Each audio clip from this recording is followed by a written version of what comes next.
Alarms do not usually wake me anymore. After 6 years of drifting through the outer rim, my body has learned to sleep through engine hums and hull creaks. But this alarm was different. It was sharp, broken, and it came from outside my ship. I sat up so fast my head hit the low ceiling of my bunk. The signal was old, patched together from a dying transmitter, and it repeated the same 3 words in a shaking voice. Please, someone, help. I am Ethan Marsh, a former soldier turned salvage contractor, and I had promised myself I would stop chasing distress calls in this sector. The war between humans and the Xalan Empire had ended 2 years ago, but the peace was thin, like ice over a lake that had not fully frozen. Ships from both sides still disappeared out here, and nobody came looking for them. I almost silenced the alarm. My hand hovered over the console. Then the voice on the recording cracked, and for just a moment, it did not sound like an adult. It sounded like a child. That was enough. I pulled up the coordinates. The signal came from a vessel drifting just past the debris field of an old mining colony, the kind of place pirates and slave traders used as a resting point between raids. My scanners picked up a ship with no power core signature, meaning it was either abandoned or running silent on purpose. Neither option made me feel safe about going there alone. I checked my weapon, strapped on my suit, and set a course anyway. The derelict ship looked worse the closer I got. Half of its hull plating had been stripped away, probably sold for parts. Scorch marks ran along one side like old scars. There were no lights, no signs of life support, nothing that should have allowed anyone to survive inside. And yet the signal kept repeating. I docked my ship to a damaged airlock and forced the door open manually, since the electronics were dead. The air inside was thin and cold, just enough oxygen to keep a person alive if they did not move too much. My boots echoed against the metal floor as I moved through a narrow corridor lined with broken crates and shattered screens. Then I found the cages. There were 6 of them, built into the wall like shelves, each one meant to hold a living creature small enough to fold into itself. 5 were empty, their doors torn open, their occupants long gone or worse. The 6th one was not empty. Inside it, curled into the smallest shape a body could make, was a girl. She could not have been more than 10 or 11 years old by human standards, though I later learned Xalan children age differently. Her skin held a soft blue undertone, and 2 thin ridges ran from her temples to the back of her skull, marks of her species that I had only seen before in wartime briefings, usually attached to warnings and threat assessments. But there was nothing threatening about her now. She was shaking, her eyes wide and wet, staring at me like I was the thing that had put her there. I raised both hands slowly, showing her I carried nothing in them. "I am not going to hurt you," I said, keeping my voice as calm and steady as I could manage. "My name is Ethan. I heard your signal." She did not answer. Her lips moved, but no sound came out. I noticed her wrists were marked with old restraints, and a strip of fabric had been tied around one arm, poorly, like someone had tried to help her and been interrupted before they could finish. I knelt down in front of the cage, keeping myself lower than her so I would not seem as large or as dangerous. I studied the lock. It was an old mechanical model, not electronic, which meant I did not need power to open it. I pulled a small tool from my belt and got to work, speaking softly the entire time, mostly just to fill the silence and let her hear that my voice was not going to change into something cruel. "You are safe now," I told her, even though I could not promise that yet. Not really. Not until we were both off this ship. The lock gave way with a click, and the door swung open. She did not move. I did not reach for her either. Instead, I sat back on my heels and waited, letting her decide when she was ready. After a long moment, she spoke, her words broken and unfamiliar, forced through a language she must have learned only in pieces. "You? Not take me? Not sell?" The question hit me harder than I expected. I shook my head slowly. "No, I am taking you home." She flinched at the word home, and something in her eyes told me that word carried more pain than comfort. I did not push. I simply held out one hand, palm up, and let her choose. It took almost a full minute before her small fingers touched mine. That was when the ship's old alarm system flickered back to life, a security measure I had not accounted for. Red emergency lights buzzed on down the corridor, and somewhere deeper in the vessel, I heard heavy footsteps begin to move. The people who had left her here were not gone. They were coming back. I scooped her up without thinking twice, ignoring the way her thin arms wrapped tightly around my neck, and I ran. The corridor stretched longer than I remembered, twisting past broken doors and rooms I did not have time to look into. Behind us, voices shouted in a language I did not recognize, followed by the unmistakable sound of boots picking up speed. Whoever they were not happy to find their prize missing.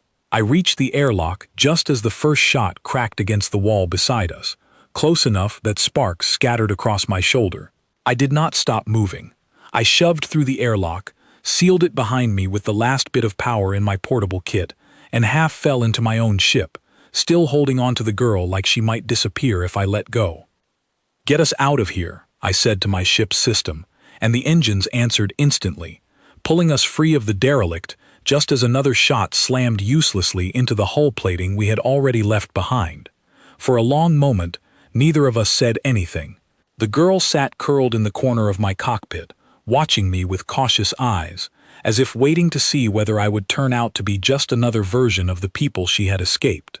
"I am not going to hurt you," I said again, quieter this time, because I meant it in a different way now. "I am going to find your family." She did not answer with words.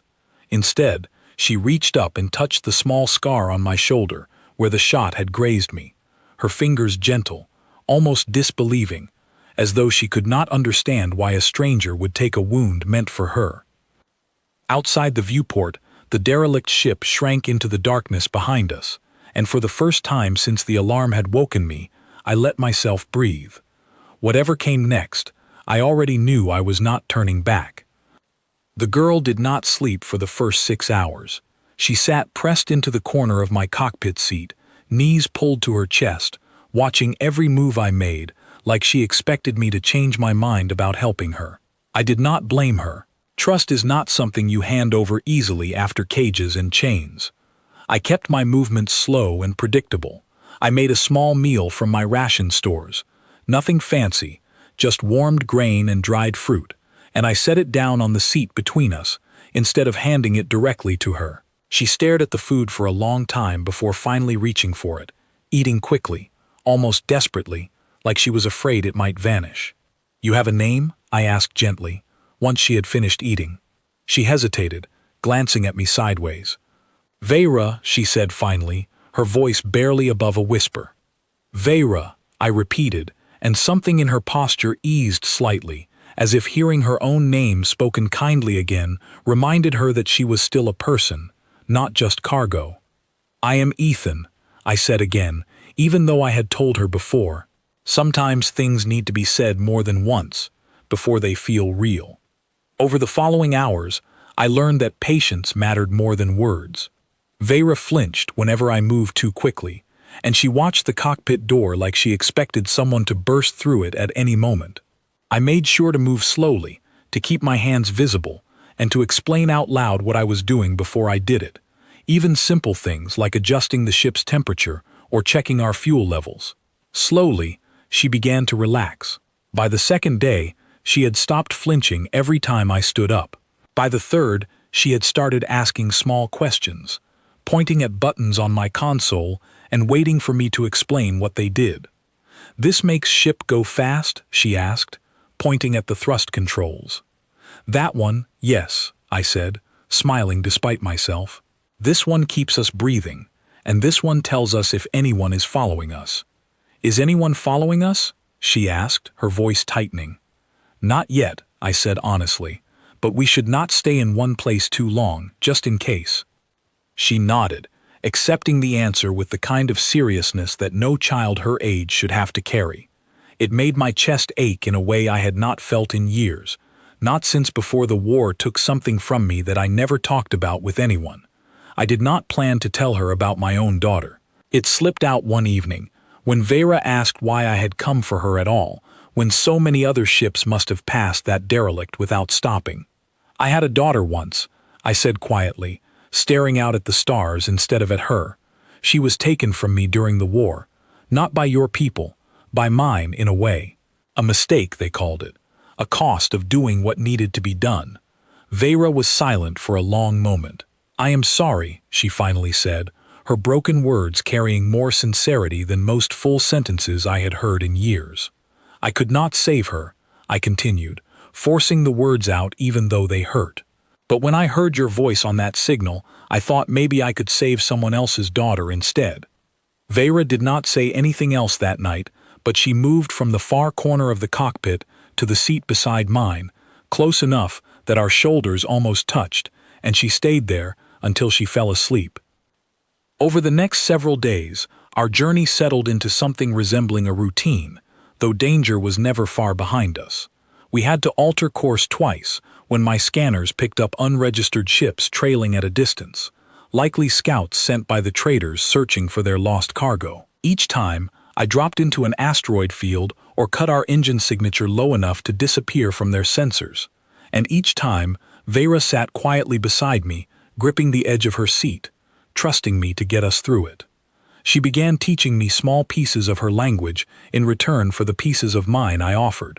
Xalan words were built in layers, she explained, with meaning changing depending on how long you held a certain sound. She laughed, actually laughed, the first time I mispronounced a simple greeting so badly that it apparently meant something close to, "I am a very confused rock." That laugh changed something between us. It was small, but it was real, and it made the ship feel less like a vessel running from danger, and more like a place where two people were slowly learning to trust each other. She showed me a game her people played with light patterns, tapping out sequences on the console screen and asking me to repeat them back.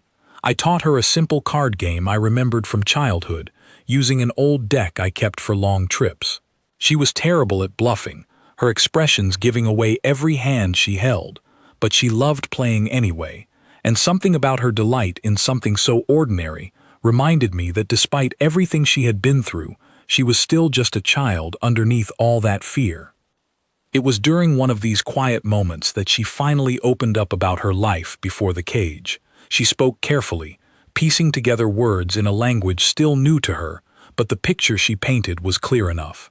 She had been traveling with guardians, protectors assigned to keep her safe during a diplomatic visit between territories, when their ship had been ambushed. The guardians had fought, she said, her voice going quiet, and they had not come back. I did not press her for more details.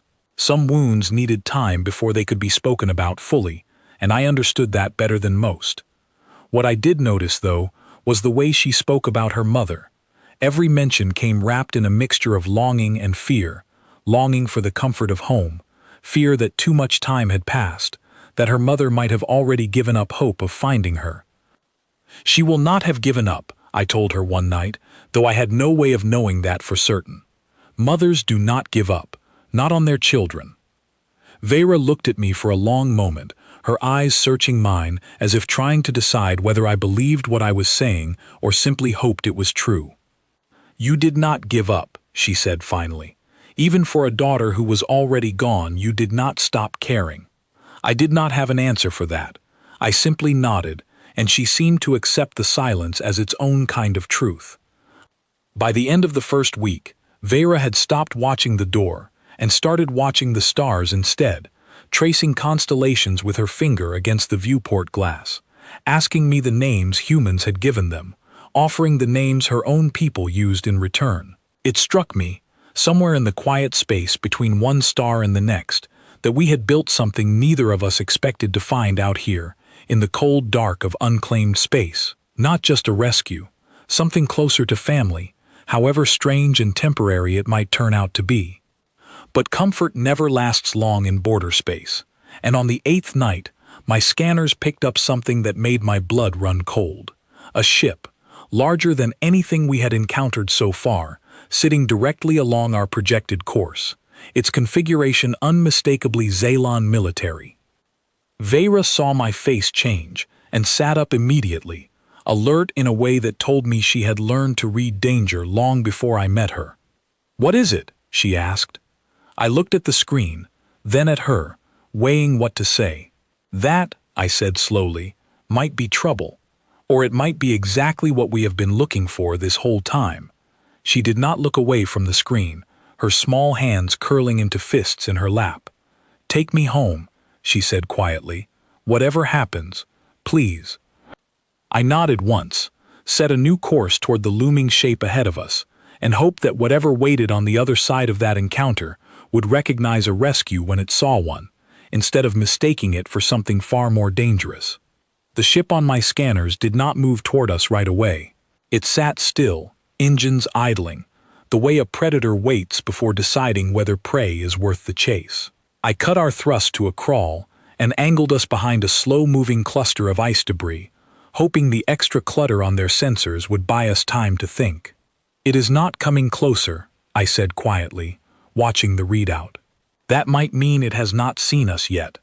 Vera pressed close to the console, her eyes fixed on the shape glowing faintly on the screen. "That is a patrol cutter," she said. "Border class.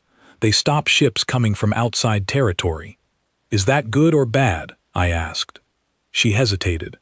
"Depends who is flying it," she admitted. "Some patrols are fair, others answer to people who like problems to disappear quietly." That was not the reassurance I had hoped for. I ran a hand across my jaw, thinking through our options. We could try to slip past unnoticed, which was risky with a ship this size nearby. We could turn back, which would only delay the inevitable and burn fuel we could not easily replace. Or we could approach directly and hope that a Zaylan patrol crew recognized rescue when they saw it, instead of assuming the worst about a human pilot flying through their space. "I am not ready for that yet," I admitted to myself as much as to her. "Let us wait it out first." We drifted in silence for almost 20 minutes before the patrol ship finally shifted course, moving away from us toward a different heading entirely. Whatever had drawn their attention, it was not us. I let out a breath I had not realized I was holding and eased our engines back to a safer cruising speed. "That was close," Vera said, some of the tension leaving her narrow shoulders. "Too close," I agreed. "We need a better plan than hoping we get lucky every time." That plan began forming over the following days as Vera grew more comfortable sharing details about her world, her family, and the political situation that had led to her being taken in the first place. What she revealed changed everything I thought I understood about the mission I had accidentally taken on. She was not simply a child from a wealthy family, as I had first assumed. She was the daughter of the Zaylan Empire's reigning monarch, a leader known across the territories as Queen Solari. Vera's disappearance during what should have been a routine diplomatic transport had apparently been treated as a closed case months ago. The search called off after searchers found wreckage consistent with total loss and no survivors. "They think I am gone," she told me one evening, her voice heavy with the weight of that realization. "Truly gone. My mother believes I am dead." I sat with that information for a long moment, feeling the full size of the responsibility settle onto my shoulders. This was no longer simply about returning a frightened child to distant relatives who might or might not welcome outside help. This was about walking into the heart of an empire that had fought a devastating war against my own people, carrying proof that their most devastating loss in recent memory had somehow survived, rescued by exactly the kind of person their propaganda had spent years painting as an enemy. "We are going to need to be very careful," I told her. She looked at me with an expression far too serious for a child her age. "They may not believe you at first," she said. "Some of my mother's advisors do not trust humans. Even now, even with the treaty signed. If they see a human ship approaching with me aboard, they may assume the worst before they ask any questions. Then we make sure they cannot assume the worst," I said, though I had no clear idea yet how we would manage that. We spent the following 2 days working through possible approaches. Vera taught me formal greetings used in her mother's court, phrases meant to show respect and identify oneself as approaching in peace rather than aggression. I practiced until my accent stopped making her wince, though she assured me it would likely still sound strange to native speakers. She also taught me about identification markers unique to her family line, small symbols worn as jewelry or tattooed onto the skin of royal children, as protection against exactly this kind of situation, imposters claiming false identities to gain favor or ransom. She showed me the mark on the inside of her wrist, a pattern I had not noticed before beneath the grime and old scarring from her restraints. "This proves who I am," she explained. "Any true Zaylan official will recognize it immediately." "Good," I said. "That is one problem solved. The bigger problem is convincing them to let a human ship close enough to check." We settled on a plan that felt equal parts reasonable and terrifying. Rather than attempting to sneak across the border, which risked being mistaken for smugglers, or worse, we would announce ourselves clearly and calmly the moment we detected another patrol, transmitting on emergency frequencies, unarmed, cooperative, and ready to prove our intentions the instant anyone gave us the chance. It should have felt like a solid plan. It did not feel that way 3 days later when my scanners lit up with not one, but 4 ships closing in from multiple directions, cutting off every possible escape route before I had even finished processing what was happening. "This is not a routine patrol," I said, my voice tightening as I watched the formation tighten around us like a closing fist. Vera's face went pale. "That is a response fleet," she said quietly. Something must have triggered a full alert. My scanners must have flagged the border, I realized, which meant we no longer had the luxury of choosing when and how to make contact. The choice had been made for us. A transmission crackled through my comm system moments later, a voice sharp with authority speaking in rapid Zaylan before switching, unexpectedly, to accented trade common. "Unidentified human vessel," the voice said. "You have entered restricted territory. Power down your engines immediately and prepare to be boarded, or you will be fired upon." My hand hovered over the comm switch, every instinct built through years of military service screaming at me to run, to fight, to do anything except sit still and wait for 4 armed ships to close in around a single unarmed vessel. But running was not an option anymore, not with escape routes cut off in every direction, and fighting was never truly an option to begin with, not when the only thing I wanted to protect was already sitting beside me, gripping my sleeve with small, trembling fingers. I looked at Vera. She looked back at me, and in her eyes I saw the same choice reflected that I was already making in my own mind. "Whatever happens next," I said quietly, "keep that mark on your wrist visible. No matter what they say, no matter what they do. Do you understand me?" She nodded, swallowing hard. I switched on the comm, keeping my voice as level and calm as I could manage, despite the pounding in my chest. "This is civilian vessel, requesting peaceful contact," I said slowly, using the formal phrasing Vera had drilled into me over the past several days. "I am unarmed. I am powering down engines now. I have a passenger aboard who requires immediate and direct contact with someone from the royal household. Her safety depends on this message reaching the right ears quickly." There was a pause on the other end, long enough that I began to fear the worst. Then the voice returned, sharper now, edged with suspicion. "Explain yourself. What passenger? What business does a human vessel have claiming connection to the royal household?" She straightened her spine, lifted her chin, and reached for the comm system herself before I could stop her, speaking directly into the channel in her own language, her voice steady despite everything she had been through. Whatever she said, it changed everything.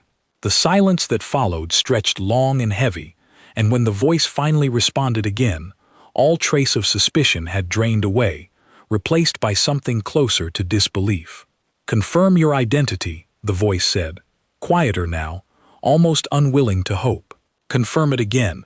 Vera repeated herself, holding her wrist up toward the small camera mounted near my console, displaying the mark she had shown me days earlier.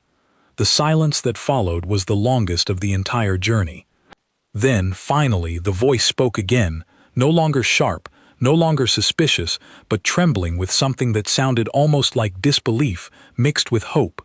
"Hold your position," the voice said. "Do not power down your engines. Prepare for immediate escort.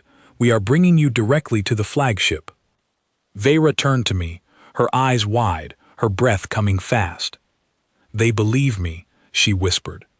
"They believe you," I confirmed, my own hands shaking slightly on the controls as the 4 ships around us shifted formation, no longer closing in like predators, but forming a protective ring, an honor guard rather than a hunting party.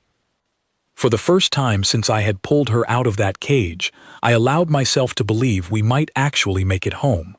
But belief was not the same as safety, and as the flagship's massive silhouette grew larger against the starfield ahead of us, I knew the hardest part of this journey had not yet begun. Convincing a border patrol that Vera was who she claimed to be was one thing. Convincing an entire empire that a human soldier deserved to be standing beside her when she returned to her mother was something else entirely. I set my jaw, kept my hands steady on the controls, and guided our small ship forward into the shadow of the flagship waiting ahead. The flagship's docking bay was larger than any hangar I had ever stood inside, tall enough to swallow my small ship whole, and still leave room to spare. Rows of armed soldiers lined the walls on either side, their weapons lowered but ready, their eyes fixed on the airlock as it hissed open. I stepped out first, hands raised, palms open, exactly as I had been instructed over the comm during our approach. Vera followed close behind me, her small hand gripping the back of my jacket, though she held her head high despite the tension radiating through the entire bay. A tall Zalan officer stepped forward, flanked by 2 guards, his expression unreadable as he studied us both. His eyes lingered on Vera for a long moment, before shifting to me, hardening into something far less forgiving. "Human," he said, the word carrying weight I did not like. "You will remain exactly where you are standing until identity confirmation is complete." "I understand," I said, keeping my voice level despite the dozen weapons currently trained in my direction. The officer knelt in front of Vera, studying the mark on her wrist with a scanner device that beeped softly after a moment, confirming whatever data it had been checking against.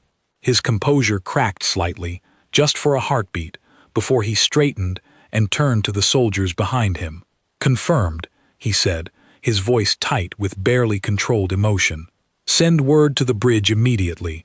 Tell them exactly who has been found." The words rippled through the room like a current, soldiers exchanging stunned glances, some lowering their weapons entirely without being ordered to do so, as though the shock of what they had just heard made it impossible to keep pointing guns at anything. The officer turned back to me, his expression shifting from suspicion into something more complicated, gratitude tangled uncomfortably with old resentment bred by years of war. "You will explain everything," he said, "every detail. Starting with where you found her, and ending with why a human ship is the one that brought her home instead of one of ours."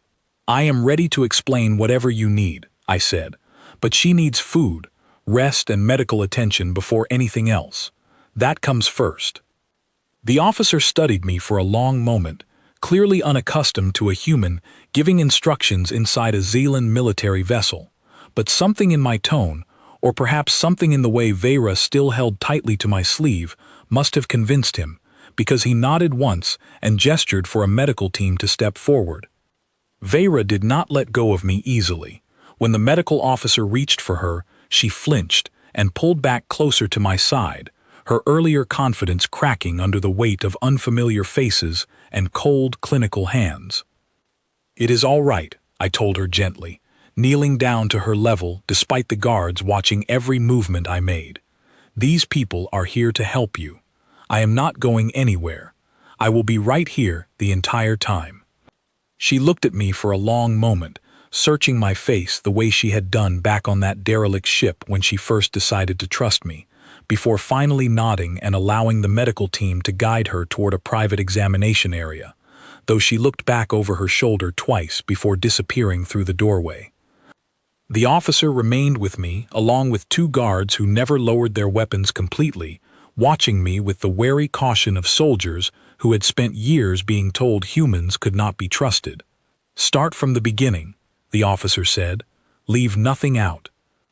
I told him everything: the distress signal, the derelict ship, the cages, the chase through the corridors as the traitors woke and came after us. I described Vera's condition when I found her, the marks on her wrists, the fear in her eyes when she first saw a human standing in front of her cage. The officer listened without interrupting, his expression darkening further with every detail about the condition she had been kept in. When I finished, he was quiet for a long moment, staring at some point past my shoulder as though replaying the entire account in his mind. "You could have simply reported the signal," he said finally, "passed the coordinates to any nearby vessel and continued on your way. Why did you go yourself?" I thought about how to answer that honestly. "I heard a child crying for help," I said. "I have heard that kind of sound before. In a war neither of us wanted to fight. I was not going to let another child disappear into silence if there was anything I could do to stop it." Something shifted in the officer's expression, though he did not respond directly. Instead, he simply gestured for me to follow him, leading me through a series of corridors toward the ship's central command deck, guards trailing close behind the entire way. The bridge fell silent the moment we entered. Officers at various stations turned to stare, some with open suspicion, others with cautious curiosity, all of them clearly aware that something significant was happening even if they did not yet know the full story. At the center of the bridge stood a figure I recognized instantly, despite never having seen her before in person. Queen Solari carried herself with a stillness that filled the entire room, the kind of presence that came from years of leadership rather than simple authority.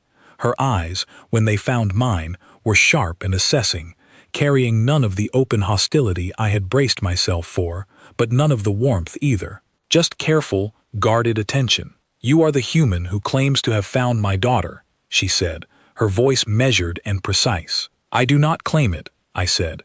"She is being examined by your medical team right now. Her identity has already been confirmed." The Queen's composure held, but something flickered behind her eyes, a crack in the careful control she had clearly built around herself over months of believing her daughter was gone forever. "I have received false reports before," she said quietly. "Hope offered by those seeking favor, only to be shattered again when the truth came out. I will not allow myself to believe fully until I see her with my own eyes." "That is fair," I said. "I would want the same proof, in your position." The Queen studied me for a long moment, her gaze traveling over the scar on my shoulder, the wear on my uniform, the exhaustion I knew must be showing on my face after more than a week of running, hiding, and worrying whether every choice I made was keeping Vera safe or putting her in greater danger. "Why would a human soldier risk his life for a Zaylan child?" she asked, "during a war that has barely finished bleeding for both our peoples?" I held her gaze, unwilling to look away from the question, even though it touched a part of me I rarely let anyone see. "Because I once had a daughter of my own," I said quietly. "I could not save her. When I heard your daughter's voice on that signal, I told myself I would not fail again, no matter whose child needed saving." The bridge remained utterly silent. Even the guards who had escorted me seemed to hold their breath, waiting to see how the Queen would respond to words that carried more weight than any formal explanation could have offered. Before she could answer, the doors behind us slid open, and a voice broke the silence, small and breathless, and filled with an emotion too large to contain. "Mom." Every head on the bridge turned at once. Queen Solari's composure shattered completely the moment she saw her daughter standing in the doorway, medical robe wrapped around her thin shoulders, wrist still bearing the mark that had proven her identity, eyes filled with tears that had clearly been building since the moment she stepped away from the examination room. For the first time since I had met her, the Queen of the Zaylan Empire looked less like a monarch and more like a mother who had just watched her greatest fear dissolve in an instant. "Vera," she whispered, the name breaking apart in her throat. Neither of them moved for a single heartbeat, as though the moment was too fragile to disturb. Then Vera ran, closing the distance across the bridge in seconds, throwing herself into her mother's arms with a force that nearly knocked them both off balance. The Queen wrapped her arms around her daughter so tightly it looked as though she feared letting go might make her disappear again, her composed exterior collapsing entirely as tears streamed freely down her face, uncaring of the audience, watching every second of the reunion unfold. I stood back near the edge of the bridge, watching quietly, feeling the weight I had carried for over a week finally begin to lift from my shoulders. Whatever happened to me now, whatever judgment the queen or her advisors chose to pass, I had done what I set out to do. Vera was home. The queen held her daughter for what felt like a long time, though I doubt either of them noticed the minutes passing. The bridge crew stood frozen, weapons lowered, expressions caught somewhere between shock and disbelief, as though none of them had truly allowed themselves to hope for this outcome, despite the confirmation already delivered. When the queen finally pulled back enough to look at her daughter's face, she cupped Vera's cheeks with both hands, studying every detail, as if memorizing something she thought she had lost forever. "I thought you were gone," she whispered, her voice raw. "Every report said the wreckage showed no survivors. I searched anyway, longer than anyone advised me to, but eventually, even I had to accept what the evidence told me." Vera reached up and covered her mother's hands with her own smaller ones. "I was taken before the wreckage happened," she said quietly. "Traders found the transport first. They made it look like nothing survived, so no one would keep searching." The queen's expression darkened with a fury I recognized instantly, the particular anger of a parent learning exactly how close their child had come to true disaster. But before that anger could take hold fully, Vera continued, her voice growing steadier with each word. "They kept me in a cage," she said, "for a long time. I do not remember how long. I stopped counting days after a while, because counting only made the waiting worse." The queen's jaw tightened, but she said nothing, letting her daughter continue at her own pace. "Then he came," Vera said, turning to look directly at me across the bridge. "He heard my signal. Everyone else who must have passed that ship ignored it, or never heard it at all. He did not ignore it. Every eye on the bridge shifted toward me at once. I stood still, unsure whether to step forward or remain where I was, uncertain what protocol existed for a human soldier standing in the middle of a Zealand royal reunion. The queen studied me for a long moment, her expression unreadable in a way that made my chest tighten with uncertainty. Then she looked back at her daughter. "Tell me everything," she said quietly. "From the beginning." Vera did not hesitate. She described the cage, the fear she had felt when the door first opened and a human stood on the other side of it, expecting violence, expecting cruelty, expecting exactly the kind of monster the war propaganda had trained her to believe every human soldier must be. "He did not hurt me," she said. "He knelt down so he would not look so big. He talked slowly. He gave me food before he asked anything from me. When the traders came back, he carried me instead of leaving me behind to run faster alone." She described the journey across dangerous territory, the times we had to hide from scouts, the small games we played to pass the time, the language lessons traded back and forth between us, the moment I told her about my own daughter and why I could not simply walk away from a child locked in a cage. "He gave me his own rations more than once," she said. "He let me choose when I was ready to trust him instead of forcing it. When the patrol found us, he told them I mattered more than his own safety. He meant it." By the time she finished speaking, the queen's eyes had filled with fresh tears, though her posture remained composed, regal even in the depth of her emotion. She turned to face me fully, and for a moment I braced myself for judgment, uncertain which direction it would fall. Instead, she crossed the bridge toward me, her advisors and guards watching in stunned silence as their queen approached a human soldier with none of the caution or hostility the situation might have called for under different circumstances. She stopped in front of me, studying my face the way her daughter had done back on that derelict ship, searching for something honest beneath the surface. "You could have turned away," she said quietly. "Many would have. The distance between our peoples has not healed easily, even with treaties signed and wars ended on paper." "I know," I said honestly, "but some things matter more than old distances. A child's voice asking for help is one of them." The queen was silent for a long moment. Then, slowly, deliberately, she inclined her head toward me, a gesture I did not fully understand until later, when Vera explained that such a bow from Zealand royalty toward anyone outside their own bloodline was almost unheard of, an honor reserved for only the most extraordinary circumstances. "You have given me back the only piece of my heart I believed was lost forever," the Queen said. "There is no debt large enough to repay that, but I intend to try, regardless." "I do not need repayment," I said, meaning every word. I only needed her to be safe. The Queen studied me a moment longer, then turned to address the bridge crew, her voice carrying the full weight of her authority once more. "Let it be known throughout this fleet, and throughout the Empire, that this human soldier acted with more honor than many among our own ranks managed during the darkest days of our conflict. He will be treated as an honored guest for as long as he wishes to remain, and safe passage will be guaranteed to him for the remainder of his life, wherever his travels take him within our territory." A murmur rippled through the assembled crew, some expressions still guarded, others softening visibly as the weight of what had happened settled fully into place. Old hatred does not disappear in a single moment. I understood that clearly, but something had shifted here today, a crack in a wall that had stood between our two peoples for longer than either of us wanted to admit. Vera slipped away from her mother's side just long enough to wrap her arms around my waist, pressing her face against my side the way she had done during the quiet nights aboard my ship when fear kept sleep just out of reach. "Thank you," she whispered, for words too small to carry everything she clearly meant by them.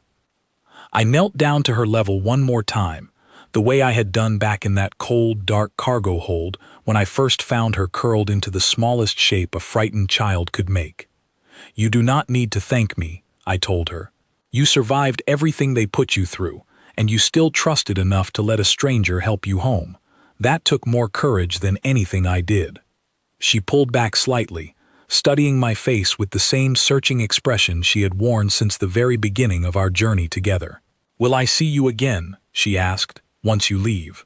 I looked up at the Queen, who watched the exchange with an expression that had softened considerably since our conversation only minutes earlier.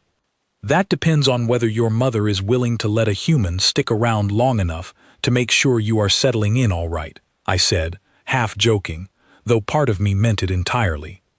The Queen's mouth curved into the faintest hint of a smile, the first genuine warmth I had seen cross her expression since stepping onto the bridge.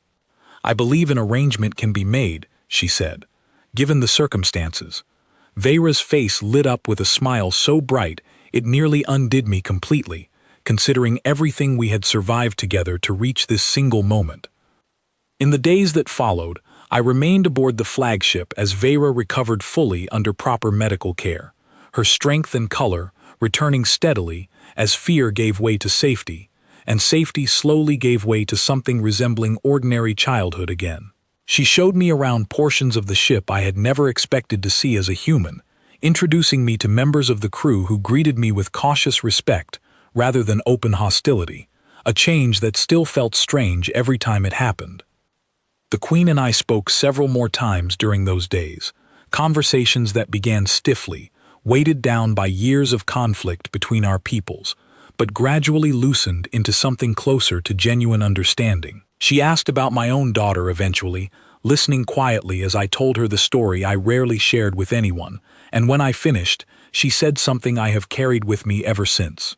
"Perhaps the two of you found each other for a reason neither of us fully understands yet," she said. "Grief does not simply disappear, but sometimes it finds new places to grow into something worth holding on to." I did not have an answer for that, but I understood exactly what she meant. Word of the rescue spread quickly throughout Zalon territory, and eventually back toward human space as well, carried by traders and diplomats eager to share a story that felt, for once, like genuine hope rather than another entry in a long list of grievances between our two peoples. I never set out to prove anything about humans or Zalons, about old wars or new peace. I simply heard a child crying for help, and I could not walk away from that sound, not after everything I had already lost trying to protect someone I could not save in time.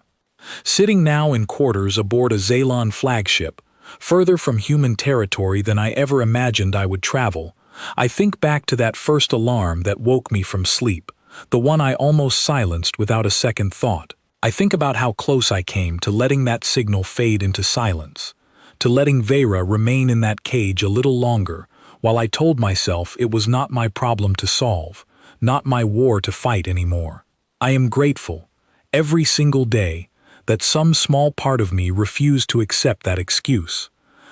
Vera visits my quarters most evenings now, teaching me new words in her language, testing my patience with card games she has grown far too skilled at winning, filling the empty spaces inside me with something I thought I had lost forever the day my own daughter's future was taken from me. I did not rescue her to build peace between two empires still healing from old wounds. I did not do it for gratitude, or honor, or the strange new title the Queen insisted on granting me despite my objections. I did it because a child was crying for help, and no child, human or Zalon or anything else in this vast and complicated universe, should ever be left to face that kind of fear entirely alone. But somewhere along that long, dangerous journey home, in teaching each other new languages and trading old griefs for new understanding, I think we managed to build something larger than either of us intended. Not just a rescue, not just a reunion. Perhaps, in some small way none of the treaties ever managed to achieve, we built the beginning of real peace, one frightened child and one stubborn soldier at a time. And every time Vera runs through those corridors calling out that same phrase she used the moment she saw her mother again, the words that started everything worth remembering about this journey, I find myself smiling in a way I had almost forgotten how to do. Mom, I am back. Some distances, it turns out, are never too far to cross, as long as someone is willing to answer when a child calls out for help.